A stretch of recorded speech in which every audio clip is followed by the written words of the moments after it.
In this video, I want to explore the fallacy of self-improvement and uncover the underlying aim that we're truly seeking behind this futile and misguided effort. I want to begin exploring this fallacy from the point of view of investigating the self that we're trying to improve. First of all, who is that self? What is that you that you're trying to improve? Well, aside from the body, which is the obvious physical manifestation of what we refer to as our self, we have mostly constructs of what we are, this image of who we are, which includes all sorts of aspects of our personality, different statements of identification, different experiences and memories that we've had and then identified with. But at a fundamental level, everything is boiled down to a narrative, a story of self. And this is really just an inner dialogue that exists only in the mind. It doesn't exist outside of our consciousness. We are self-generating that image of ourself. So therefore, this self that we're focused on improving is purely subjective. So then at the very least, we need to start by admitting that self-improvement is a purely subjective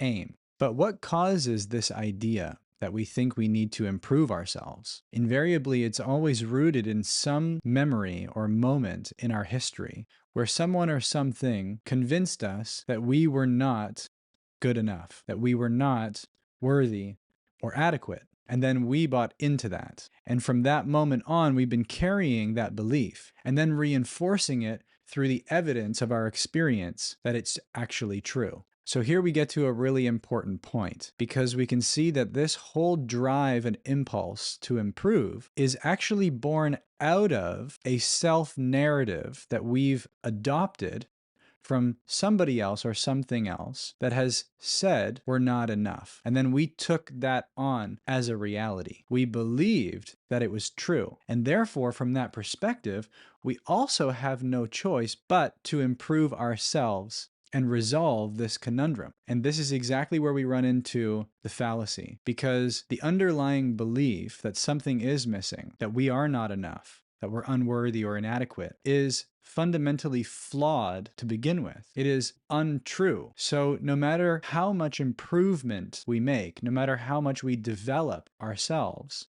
no amount of change to this ephemeral self will suffice to overcome what is untrue to begin with. Hence, it is a futile effort. Is that to say that there's no point to improving?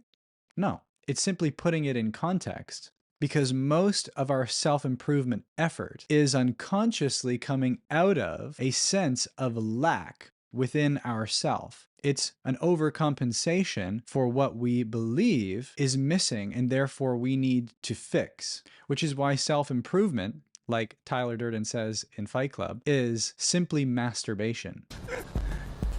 Self-improvement is masturbation.